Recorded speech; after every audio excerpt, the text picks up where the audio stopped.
ಅಧಿಕಾರ ಬೇಡ. ಇವತ್ತಿನ ಬೈರ್ಮಂಗಲ ಮತ್ತೆ ಕೆಂಚಕಾರನಹಳ್ಳಿ ಭಾಗದ 26 ಹಳ್ಳಿಗಳು 9 ರೆವಿನ್ಯೂ ಗ್ರಾಮಗಳು ಸೇರಿ ಇವತ್ತಿನ ಈ ಒಂದು ಪಾದಯಾತ್ರೆಯನ್ನ ಹಮ್ಮಿಕೊಂಡಿರ್ತಕ್ಕಂಥದ್ದು ಯಾವುದೇ ಒಂದು ರಾಜಕೀಯದ ಒಂದು ಲಾಭ ನಷ್ಟದ ಲೆಕ್ಕಾಚಾರಕ್ಕೋಸ್ಕರ ಅಲ್ಲ, ಬದಲಾಗಿ ಇವತ್ತು ನಮ್ಮ ಎಲ್ಲರ ಮೇಲೂ ಕೂಡ ಒಂದು ದೊಡ್ಡ ಜವಾಬ್ದಾರಿ ಇದೆ. ಕಾರಣ ಈಗಾಗಲೇ ನೇತೃತ್ವದಲ್ಲಿ ಜನತಾದಳ ಪಕ್ಷದ ಬಹುತೇಕ ಶಾಸಕರು ಕೂಡ ಇವತ್ತು ನಿಮ್ಮ ಮುಂದೆ ಇದ್ದಾರೆ. ಒಬ್ಬ ಪಕ್ಷದ ಸಣ್ಣ ಕಾರ್ಯಕರ್ತನು ಕೂಡ ಕೇವಲ ಹಳೆ ಇವತ್ತು ರೈತರ ಹೋರಾಟಕ್ಕೆ ನಿಮ್ಮ ಬೆಂಬಲಕ್ಕೆ ಕಾರ್ಯಕರ್ತರು ಬಂದು ಭಾಗವಹಿಸಿದ್ದಾರೆ. ನಾನು ಪ್ರಾರಂಭದಲ್ಲೂ ಕೂಡ ಹೇಳ್ತಾನೆ ಬಂದಿದ್ದೇನೆ, ಇವತ್ತಿನ ಈ ಒಂದು ಪಾದಯಾತ್ರೆ ಯಾವುದೇ ಒಂದು ಪಕ್ಷಕ್ಕೆ ಸೀಮಿತವಾಗಿರ್ತಕ್ಕಂಥ ಪಾದಯಾತ್ರೆ ಅಲ್ಲ, ಯಾವುದೇ ಒಂದು ರಾಜಕಾರಣದ ನಮ್ಮ ಲಾಭ ನಷ್ಟಕ್ಕೆ ಸೀಮಿತವಾಗಿರ್ತಕ್ಕಂಥ ಪಾದಯಾತ್ರೆ ಅಲ್ಲ, ಬದಲಾಗಿ ಇವತ್ತು ರೈತರ ಬದುಕು ಇವತ್ತು ಬೀದಿಗೆ ಬರ್ತಾ ಇರ್ತಕ್ಕಂಥ ಈ ಒಂದು ಸನ್ನಿವೇಶದಲ್ಲಿ ನಮ್ಮೆಲ್ಲರ ಕೂಡ ಒಂದು ಜವಾಬ್ದಾರಿ ಇದೆ. ಅದನ್ನ ಅರ್ಕೊಂಡು ಇವತ್ತು ನಿಮ್ ಮುಂದೆ ಬಂದು ನಿಂತಿದ್ದೇವೆ. ನಿಮ್ಮೆಲ್ರಿಗೂ ಗೊತ್ತಿದೆ, ಇವತ್ತು ಸುಮಾರು 11 ಕಿಲೋಮೀಟರ್ ಪಾದಯಾತ್ರೆಯನ್ನ ಅಂಚಿಪುರ ಗ್ರಾಮದಿಂದ ಇವತ್ತೇನು ಪ್ರಾರಂಭ ಮಾಡ್ತಾ ಇದ್ದೇವೆ.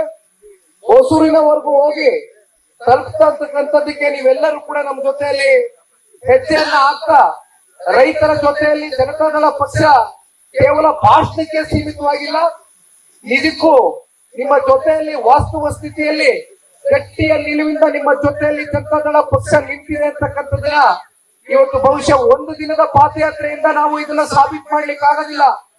ಇದು ಕೇವಲ ಒಂದು ಆರಂಭ ಅಷ್ಟೇ. ಒಂದು ಮಾತನ್ನ ನಿಮಗೆ ತಿಳಿಸ್ಲಿಕ್ಕೆ ಬಯಸ್ತೇನೆ. ನಿನ್ನೆ ಮೊನ್ನೆ ಏನಾಗಿದೆ ನೋಡಿದ್ದೀರಿ, 7 ಜನ ಇವತ್ತು ಚೆಕ್ ಅನ್ನ ಈಸ್ಕೊಂಡಿರ್ತಕ್ಕಂಥದ್ದನ್ನ ನೋಡಿದ್ದೇವೆ. ಯಾರು ಚೆಕ್ ಅನ್ನ ಪಡ್ಕೊಂಡಿದ್ದಾರೆ ಅವ್ರ ಬಗ್ಗೆ ನಾನು ಚರ್ಚೆ ಮಾಡ್ಲಿಕ್ಕೆ ಹೋಗೋದಿಲ್ಲ, ಅದು ಅವ್ರಿಗೆ ಬಿಟ್ಟಿರ್ತಕ್ಕಂಥ ವಿಚಾರ. ಅವ್ರಿಗೆ ಸರಿ ಅನ್ಸಿದ್ರೆ ಏನ್ ಬೇಕಾದ್ರೂ ಮಾಡ್ಬೋದು. ಆದ್ರೆ ಯಾರು 95% ಹೆಚ್ಚು ರೈತರು ಈ ಭಾಗದಲ್ಲಿ 2 ಪಂಚಾಯಿತಿ ಸೇರಿರ್ತಕ್ಕಂಥ ರೈತರು ಇವತ್ತು ನಿಮ್ಮನ್ನ ಬಂದು ಸರ್ಕಾರದ ಯಾವುದೇ ಅಧಿಕಾರಿಗಳಾಗಿ ಇಲ್ಲಿ ನೀವು ಗೆಲ್ಸಿ ವಿಧಾನಸೌಧ ಮೆಟ್ಲು ಹತ್ತಿರ್ತಕ್ಕಂಥ ಜನಪ್ರತಿನಿಧಿಗಳಾಗಿ ಸೌಜನ್ಯಕ್ಕೂ ಕೂಡ ನಿಮ್ಮ ಜೊತೆಯಲ್ಲಿ ಬಂದು ನಿಂತು ನೀವು ಭೂಮಿಯನ್ನ ಕೊಡ್ಲಿಕ್ಕೆ ಸಿದ್ಧಿದ್ದೀರಾ, ಭೂಮಿಯನ್ನ ಕೊಡ್ಲಿಕ್ಕೆ ತಯಾರಿದ್ದೀರಾ. ಭೂಮಿಯನ್ನ ಕೊಟ್ರೆ ನಿಮ್ಮ ಜೀವನ ಮುಂದೆ ಯಾವ ರೀತಿ ರೂಪಿಸ್ತೀವಿ ಅಂತಕ್ಕಂಥ ಕನಿಷ್ಠ ಆತ್ಮವಿಶ್ವಾಸವನ್ನ ಕೂಡ ತುಂಬಿಸ್ತಕ್ಕಂಥ ಒಂದು ಪ್ರಯತ್ನವನ್ನ ರಾಜ್ಯ ಸರ್ಕಾರದ ಜನಪ್ರತಿನಿಧಿಗಳು ಮಾಡಲಿಲ್ಲ.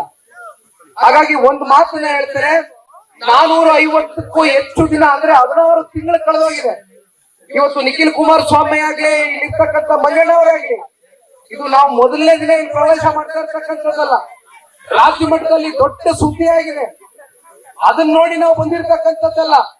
ರಾಜಕೀಯವಾಗಿ ಅಷ್ಟೇ ಅಲ್ಲ, ವೈಯಕ್ತಿಕವಾಗಿ ನೀವು ಸನ್ಮಾನ್ಯ ದೇವೇಗೌಡರಿಗೆ, ಕುಮಾರಣ್ಣ ಅವ್ರಿಗೆ ತೋರಿಸಿರ್ತಕ್ಕಂಥ ಪ್ರೀತಿ, ಕೊಟ್ಟಿರ್ತಕ್ಕಂಥ ಗೌರವಕ್ಕೆ ತಲೆಬಾಗಿ ಇವತ್ತು ನಿಮ್ ಜೊತೆ ನಿಲ್ತಕ್ಕಂಥ ಒಂದು ಕೆಲಸ ದೇವೇಗೌಡರ ಕುಟುಂಬದ ಕುಡಿ ಇವತ್ತು ನಿಖಿಲ್ ಕುಮಾರಸ್ವಾಮಿಯ ಒಂದು ಆದ್ಯ ಕರ್ತವ್ಯ ಆಗಿದೆ ಅಂತಕ್ಕಂಥದ್ದನ್ನ ಈ ಸಂದರ್ಭದಲ್ಲಿ ನಿಮ್ಗೆ ತಿಳಿಸ್ಲಿಕ್ಕೆ ಬಯಸ್ತೇನೆ.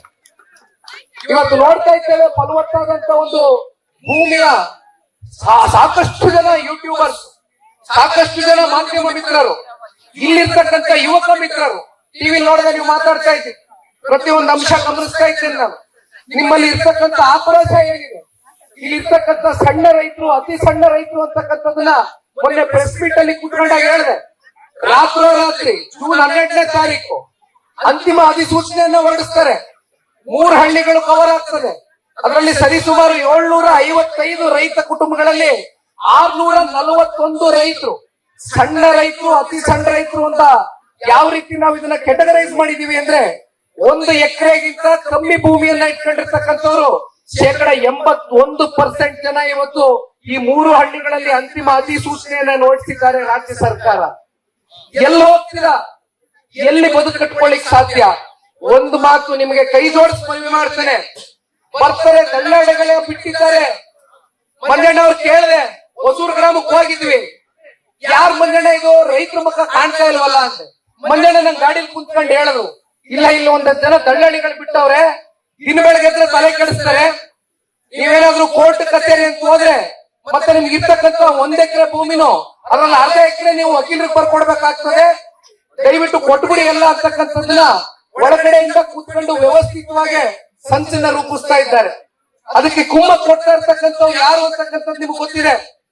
ದಯವಿಟ್ಟು ನಿಮ್ಮಲ್ಲಿ ಒಗ್ಗಟ್ಟು ಯಾವುದೇ ಕಾರಣಕ್ಕೂ ಕೈ ಜೋಡಿಸಿ ಮನವಿ ಮಾಡ್ತೇನೆ. ನಮ್ಮ ರೈತರಲ್ಲಿ ಒಗ್ಗಟ್ಟನ್ನ ಮುರಿತಕ್ಕಂಥ ಪ್ರಯತ್ನ ಆಗ್ತಾ ಇದೆ. ನೀವು ಒಮ್ಮತದಿಂದ ಇವತ್ತು ಯಾವ ರೀತಿ ಗಟ್ಟಿ ನಿಲುವಿಂದ ನಿಂತಿದ್ದೀರಿ, ನೀವು ಇದೇ ಗಟ್ಟಿ ನಿಲುವಿಂದ ನಿಂತ್ರೆ ಯಾರು ಕೂಡ ಅರ್ಧ ಇಂಚ್ ಭೂಮಿನೂ ಕೂಡ ಇವತ್ತು ನಿಮ್ಮ ಭೂಮಿಯನ್ನ ಕಸ್ಕೊಳ್ತಕ್ಕಂಥದ್ದಾಗ್ಲಿ ವಶಪಡಿಸ್ಕೊಳ್ತಕ್ಕಂಥದ್ದಾಗ್ಲಿ ಸರ್ಕಾರ ಮಾಡ್ತಕ್ಕಂಥದ್ದಕ್ಕೆ ದಯವಿಟ್ಟು ಅವಕಾಶ ಮಾಡ್ಕೊಡ್ಬೇಡಿ. ಕೈ ಜೋಡಿಸಿ ಮನವಿ ಮಾಡ್ತೇನೆ. ಶಾರದಮ್ಮನವರು ಕೂಡ ಬಂದಿದ್ದಾರೆ, ಶಿವಮೊಗ್ಗ ಗ್ರಾಮಾಂತರದ ಶಾಸಕರು ಅಮ್ಮ ಅವರು ಭಾಗವಹಿಸಿದ್ದಾರೆ, ಕಡಿಯಮ್ಮನವರು ಎಲ್ಲರೂ ಕೂಡ ಇದ್ದೇವೆ. ನಮ್ ಕರ್ತವ್ಯ ಇದೆ ಇವತ್ತು. ಹಾಗಾಗಿ ಇನ್ನೊಂದು ಮಾತನ್ನ 2-3 ಅಂಶಗಳನ್ನ ತಿಳಿಸ್ತೇನೆ. ನಿಮಗೆ ಗೊತ್ತಿದೆ, ನಾನು ಪತ್ರಿಕಾಗೋಷ್ಠಿ ಕರೆದು ಒಂದು ಮಾತನ್ನ ಹೇಳಿದೆ. ಇವತ್ತು ಈ ಪ್ರಾಜೆಕ್ಟ್ ನ ಮಾಡ್ತಕ್ಕಂಥದಕ್ಕೆ ಇದರ ಸಂಪೂರ್ಣ ವೆಚ್ಚ ಎಷ್ಟಪ್ಪ ಅಂದ್ರೆ 18,000 ಕೋಟಿ. ಆ 18,000 ಕೋಟಿಯಲ್ಲಿ ಹುಡ್ಕೋದಿಂದ ಇವತ್ತು ಲೋನ್ ಅನ್ನ ತಗೊಂಡ್ ಬರ್ಲಿಕ್ಕೆ ಸ್ಯಾಂಕ್ಷನ್ ಲೆಟರ್ ಕೂಡ ತಗೊಂಡ್ ಬಂದಿದ್ದಾರೆ. ಆ ಸ್ಯಾಂಕ್ಷನ್ ಲೆಟರ್ ಅಲ್ಲಿ ಏನ್ ಬರ್ತಿದ್ದಾರಪ್ಪ ಅಂದ್ರೆ, ರೈತರ ಹತ್ರ ನೀವು ಹೋಗಿ ಸಹಿ ಹಾಕ್ಸ್ಕೊಂಡಿದ್ದೀರಾ, ರೈತರ ಒಪ್ಪಿಗೆಯನ್ನ ಪಡೆದಿದ್ದೀರಾ ಅಂತಕ್ಕಂಥದ್ದನ್ನ ಇವತ್ತು ಹುಡ್ಕೋದವ್ರು ಕೇಳ್ತಾ ಇದ್ದಾರೆ. ನೀವು ಯಾವ್ದೇ ವೈಯಕ್ತಿಕವಾಗಿ ಎಲ್ಲಾದ್ರೂ ಹೋಗ್ಬಿಟ್ಟು ಬ್ಯಾಂಕಿಗೆ ಲೋನ್ ಅಪ್ಲೈ ಮಾಡಿದಾಗ ನಿಮ್ಮ ಆಸ್ತಿ ಪಾಸ್ತಿಗಳನ್ನ ಅಡಮಾನ ಮಾಡಬೇಕು ಅಂತಾರೆ. ಮತ್ತೆ ನಿಮ್ಗೆ ಯಾಕೆ ನಾವು ಸಾಲವನ್ನ ಕೊಡಬೇಕು ಅಂತ ಕೇಳ್ತಾರೆ. ಸರ್ವೇ ಸಾಮಾನ್ಯ ಅಲ್ವಾ? ಅದೇ ರೀತಿ ಸರ್ಕಾರಕ್ಕೂ ಕೂಡ ಹುಡ್ಕೋದಿಂದ ಇವತ್ತು ಲೋನ್ ಅನ್ನ 12,000 ಕೋಟಿಯನ್ನ ಏನು ತಗೊಳಕ್ಕೆ ಸ್ಯಾಂಕ್ಷನ್ ಲೆಟರ್ ತಗೊಂಡ್ಬಂದಿದ್ದಾರೆ. ಯಾವ ಕಾರಣಕ್ಕೂ ಕೂಡ 10 ರೂಪಾಯಿ ಬಿಡುಗಾಸು ಬಿಡುಗಡೆ ಆಗೋದಿಲ್ಲ. ಅಲ್ಲೆಲ್ಲೋ PMRD ಬೆಂಗಳೂರುದು ಅಲ್ಲಿರ್ತಕ್ಕಂಥ ಸಾರ್ವಜನಿಕರ ಆಸ್ತಿ ಪಾಸ್ತಿ ಅದನ್ನ ಅಡಮಾನ ಇಟ್ಟಿದ್ದಾರೆ. BDA ಈಕ್ವಿಟಿ 2,000 ಕೋಟಿ ಕೊಟ್ಟಿದ್ದಾರೆ. ಒಟ್ಟಾರೆಯಾಗಿ 87% ಲೋನ್ ಅನ್ನ ತಗೊಂಡು ಸಾಲ ತಗೊಂಡು ಈ ಪ್ರಾಜೆಕ್ಟ್ ನ ಯಾರಿಗೋಸ್ಕರ ಮಾಡ್ತಾ ಇದ್ದಾರೆ, ಯಾರ ಲಾಭಕ್ಕೋಸ್ಕರ ಮಾಡ್ತಾ ಇದ್ದಾರೆ, ಯಾರ ಪ್ರಗತಿಗೋಸ್ಕರ ಮಾಡ್ತಾ ಇದ್ದಾರೆ? ನಿಮ್ ಕೈಗಳಲ್ಲಿ ಬೋರ್ಡ್ ಇಟ್ಕೊಂಡಿದ್ದೀರಿ. 33,500 ಕೋಟಿ ಅಂತಕ್ಕಂಥ ಲಾಭವನ್ನ ಯಾವ ರಿಯಲ್ ಎಸ್ಟೇಟ್ ಕಂಪನಿಗಳು ಕೂಡ ಕೊಟ್ಟಿದ್ದೀರಿ, ಯಾವ ವ್ಯಕ್ತಿಗಳಿಗೆ ಅನುಕೂಲ ಮಾಡಿಕೊಟ್ಟಿದ್ದೀರಿ. ಆ ಅನುಕೂಲದಲ್ಲಿ ನಿಮಗೆ ಬರ್ತಕ್ಕಂಥ ಆದಾಯ ಎಷ್ಟು, ನೀವು ಮಾತಾಡ್ಕೊಂಡಿರ್ತಕ್ಕಂಥ ಪರ್ಸೆಂಟೇಜ್ ಏನು, ಇದನ್ನ ದಯವಿಟ್ಟು ಕೇಳಬೇಕಣ್ಣ. ನಾವೆಲ್ಲ ಕೂತ್ಕೊಂಡು ಇವತ್ತು ಅಷ್ಟು ಸುಲಭವಾಗಿ ರೈತರು ಬರ್ತಕ್ಕಂಥವ್ರಲ್ಲ. ನಮಗ್ ಗೊತ್ತಿದೆ, ನೀವೆಲ್ಲ ಶ್ರಮಜೀವಿಗಳು. ಅತಿವೃಷ್ಟಿ ಆಗ್ಲಿ ಅನಾವೃಷ್ಟಿ ಆಗ್ಲಿ ನೀವು ಬೇರೆ ಇನ್ಯಾವುದು ವಹಿವಾಟುಗಳು ವ್ಯಾಪಾರಗಳು ಹೋದಂತವ್ರಲ್ಲ, ತಲೆ ಹಾಕಂತವ್ರಲ್ಲ. ಕಷ್ಟನೋ ಸುಖನೋ ಭೂಮಿತಾಯಿಯನ್ನ ನಂಬ್ಕೊಂಡು ಇವತ್ತು ಬದುಕನ್ನ ಕಟ್ಕೊಂಡಿದ್ದೀವಿ. ಕಣ್ಣಾರೆ ನೋಡಿದ್ದೇನೆ. ನಮ್ಮ ಮಂಜಣ್ಣ ಅವ್ರ ಜೊತೆ ನಡಿ ಮಂಜಣ್ಣ ವಾಸ್ತವ ಸ್ಥಿತಿ ಏನಿದೆ ಅಂತಕ್ಕಂಥದ್ದು ನಮ್ಮ ಮಾಧ್ಯಮದ ಮಿತ್ರರನ್ನು ಕೂಡ ಕರ್ಕೊಂಡು ಹೋಗುವಂತ ಬಂದಿದ್ವು. ನೋಡಿದ್ದೇವೆ. ಹೈನುಗಾರಿಕೆಯನ್ನ ಮಾಡ್ತಕ್ಕಂಥ ಮಂಜಣ್ಣವ್ರು ಬರ್ಬೇಕು ದಯವಿಟ್ಟು. ಹೈನುಗಾರಿಕೆಯ ಮೇಲೆ ಜೀವನವನ್ನ ರೂಪಿಸಿರ್ತಕ್ಕಂಥ ಅತಿ ಸಣ್ಣ ರೈತರು, ಜಮೀನ್ ಇಟ್ಕೊಂಡಿಲ್ಲ, ಗುತ್ತಿಗೆಗೆ ಭೂಮಿಯನ್ನ ಪಡ್ಕೊಂಡಿದ್ದಾರೆ. ಕೊನೆಗೆ 5, 6, 7, 8 ಹಸಗಳನ್ನ ಸಾಕೊಂಡು ಕೊನೆಗೆ ಅದರಲ್ಲಿ ಬರ್ತಕ್ಕಂಥ ಆದಾಯ ಏನಿದೆ ಆ ಆಧಾರದ ಮೇಲೆ ಗೌರವಯುತವಾಗಿ ಅವ್ರ ಮನೆ ನಡೀತಾ ಇದೆ. ಲೇಟೆಸ್ಟ್ ಹಾಗೂ ಇಂಟ್ರೆಸ್ಟಿಂಗ್ ಸುದ್ದಿಗಳಿಗಾಗಿ ಬಾಸ್ ಟಿವಿ ಕನ್ನಡ ಚಾನೆಲ್ನ ಸಬ್ಸ್ಕ್ರೈಬ್ ಮಾಡಿ. ಹಾಗೆಯೇ ಬೆಲ್ ಐಕಾನ್ ಪ್ರೆಸ್ ಮಾಡಿ. ಇದರ ಜೊತೆಗೆ ಫೇಸ್ಬುಕ್, ಇನ್ಸ್ಟಾಗ್ರಾಮ್, ಎಕ್ಸ್ ನಲ್ಲೂ ಮಿಸ್ ಮಾಡದೆ ಫಾಲೋ ಮಾಡಿ.